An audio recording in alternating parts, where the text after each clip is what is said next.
Hi everyone, it's Graham again and welcome back to my channel. So today I am here with part 2 of my June book haul. Part 2 already, 2 book hauls in a week. That's just how we're rolling now. But this is a book haul with a slight difference. It's an unboxing book haul. I have 5 books to show you. They are all by or about the same person, the same author.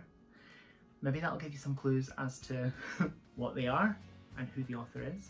But I have them in this big old box right here, which has literally just arrived, and I'm so excited.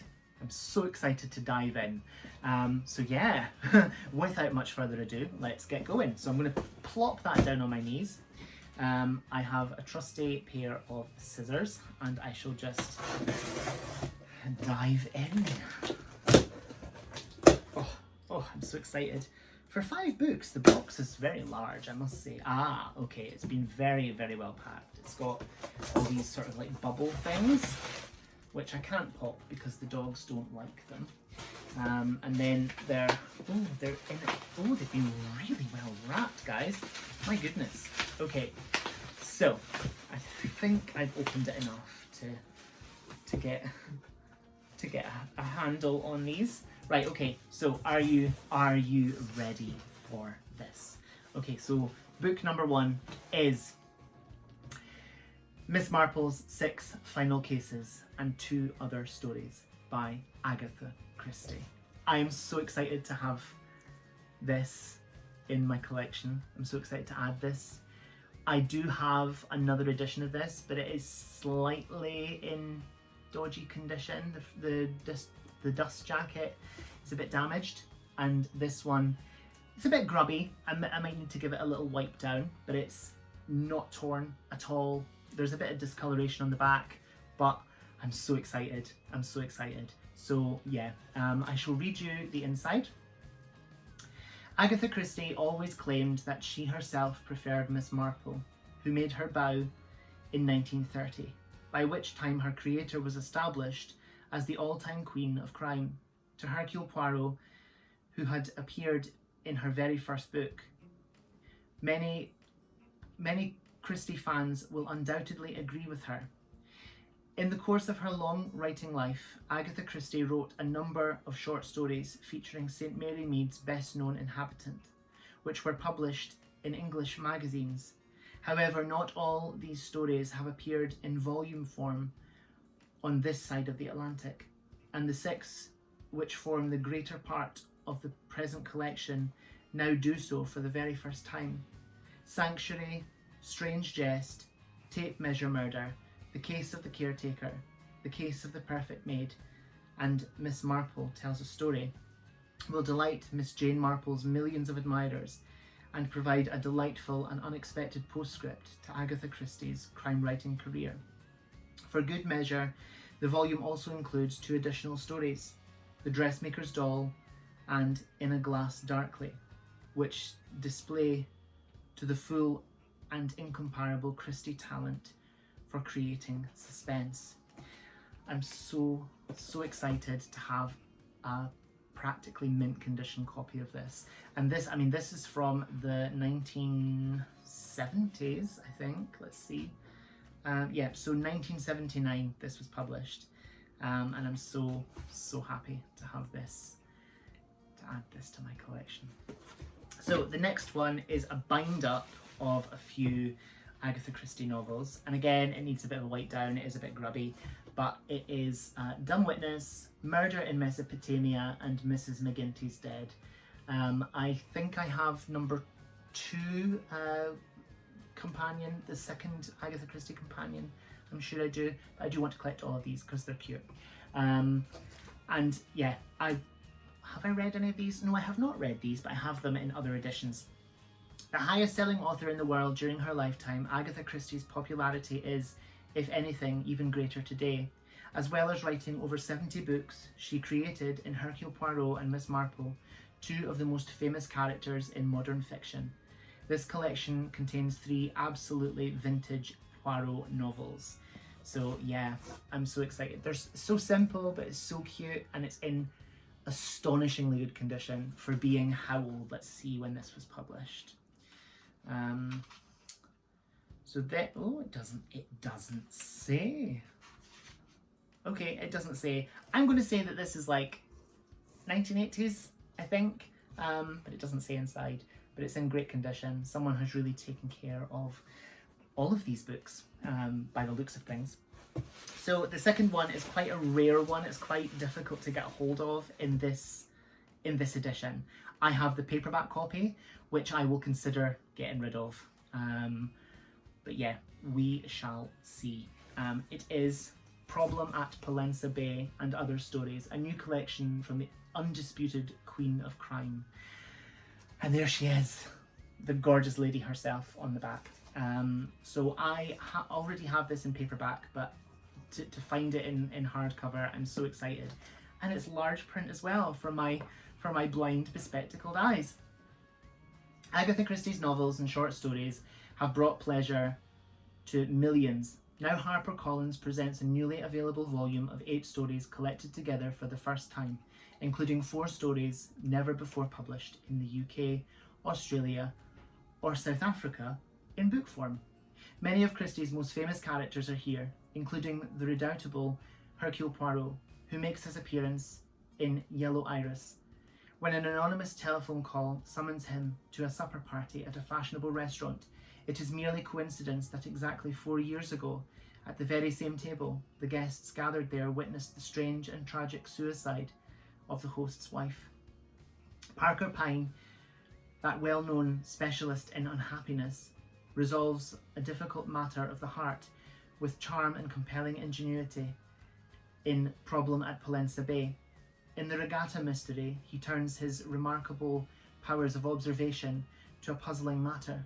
During a glamorous yachting party hosted by Mr. Isaac Points, one of the guests at the lunch table takes the light-hearted challenge to steal his precious diamond, the Morning Star, very seriously indeed. The stone disappears without trace, yet none of the guests has left the room. In the Harlequin tea set, Mr. Satterthwaite's chance meeting with that most enigmatic of men, Harley Quinn, turns a peaceful country weekend into a chance to prevent a bizarre and colourful tea-time murder. For all those readers for whom Agatha Christie is the undisputed Queen of Crime, these and the other stories that make up this immensely enjoyable collection will be an important and welcome addition to the Christie canon. And just another one that I'm so excited to have. Again, it does need like wiped down. Kind of feels a bit grubby, but nonetheless, I think they've been looked after. They're very mint condition-ish. That's not even a word, Graham, but yeah, I'm just so excited. I'm so happy to have this in hardcover in my collection. I love it so much. So we're down to the final 2 books. So this is another bind up. This is a Miss Marple quintet. I have the Hercule Poirot quintet as well. This is a bit sort of sun bleached on the spine, but it's in great condition. There's no tears, no rips or anything. So we have Murder at the Vicarage, A Murder is Announced, A Pocket Full of Rye, The Mirror Cracked from Side to Side, at Bertram's Hotel. And of those, I have read Murder at the Vicarage, A Murder is Announced, and Pocket Full of Rye. And this is a Miss Marple quartet. Introduction by H.R.F. Keating. And obviously it's by Agatha Christie. These are just so cute. The Poirot one I just love. It's like a sort of beige colour. And this is like a really attractive orange, and where it's faded, like a yellow. That's cool. It's jewel tone. I love it. Let me read you the inside. Jane Marple appeared for the first time in 1930 in Murder at the Vicarage, and has continued to charm readers ever since. Here are 5 of her most famous stories, with a delightful introduction about Agatha Christie's favourite character by H.R.F. Keating. In her autobiography, Agatha Christie wrote, "I had no intention of continuing her for the rest of my life. I did not know she was to become a rival to Hercule Poirot. There are many who will, like the author herself, find Miss Marple's methods of detection even more attractive than her Belgian counterpart. Murder at the Vicarage is set in Miss Marple's own village, St Mary Mead, where it seems that nothing ever happens, until one day Colonel Prothero is found shot through the head in the Vicarage study. A murder is announced involves an intriguing announcement by a murderer of when he is to commit his crime and where. A pocket full of rye has some intriguing ingredients. The strange behaviour of Rex Fortescue before his death, the grains of cereal found in his pocket, the unexpected return of the prodigal son, and the cryptic announcement of old Aunt Effie, old sins have long shadows. The mirror cracked from side to side is set in the house of a famous film actress. What did Marie Gregg see just before a murder was committed there? And what caused her expression to change so violently that one observer was reminded of Tennyson and the Lady of Shalott? At Bertram's hotel, the reader finds himself, a bit sexist, in an establishment patronised by the higher echelons of the clergy, dowager ladies of the aristocracy, girls on their way home from expensive boarding schools. Hardly, it would seem, the place for murder. Oh, I just love it so much. I'm so excited. So excited. And the final book in this little haul is a book about Agatha Christie. And I don't have all that many books about Agatha Christie, and I need to change that. I need to get more because there's lots. This is Agatha Christie, First Lady of Crime, and this is by it's edited by H.R.F. Keating, and there are writers such as Christiana Brand, Edmund Crispin, Philip Jenkinson, H.R.F. Keating, Julian Simmons, Elizabeth Walter, Colin Watson, amongst others. So this has, I'm guessing, like, the chapters are by different people. So we've got the case of the escalating sales, the mistress of complication, a conversation with H.R.F. Keating to the mistress of simplicity. I'm so excited I can't speak properly.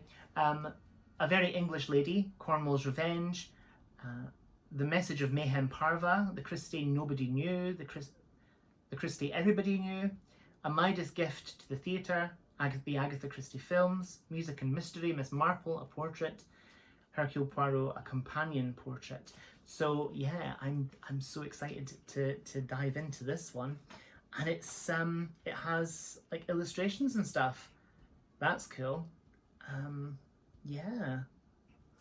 So this is a picture of Agatha Christie with her husband Max Marlowan, I think shortly before her death, which is quite sad. That's quite upsetting. Right, let's read the inside. Agatha Christie was not only the biggest selling writer of detective stories the world has ever known, and a creator of mysteries that have delightedly baffled millions, indisputably the First Lady of Crime, but she was also a mystery in herself, a mystery in that she eschewed personal publicity for most of her long life, giving only the rarest interviews, declining absolutely to become any sort of public figure, and a mystery too in the manner in which she achieved her astonishing success. H.R.F. Keating, a crime novelist and respected reviewer of crime fiction, has assembled a dozen distinguished writers from both sides of the Atlantic to throw light on this double mystery. Some analyse Agatha Christie's art itself. Some explain the reasons for its success, not only in her own country, but in America and all over the world, and not only in the field of the mystery novel, but in those of the theatre and film, and even another mystery, as the pseudonymous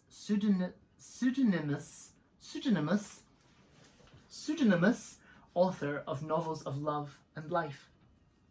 Finally, we have perhaps the fullest account of her life yet published in this country. The approaches are various: penetrating, affectionate, enthusiastic, analytical, funny, even critical. but all in their various ways make very much clearer what was the secret of a writer who perhaps gave more pleasure to more people than any other single contemporary. Numerous illustrations highlight many fascinating aspects of Agatha Christie's private and public life. And I must show you this illustration of Agatha Christie holding a smoking gun. It's just outstanding. I love it so much. So I'm so excited about all these books. This one especially. This one sounds incredible. Yeah, I'm so excited. I know. I wonder how many times I've said that in this video. Count them up. let's see. Prize to the person who gets the closest answer. I'm so excited. But yes, before I go on and fill your ears with more drivel, I shall pop off because I have work to go to today. I'll say thank you so much for watching. Whatever you're doing, I hope you have so much fun doing it. Whatever you're reading, I hope you love it. Stay fabulous, be amazing, be yourself, stay safe, and I'll see you again soon for another video. Bye bye.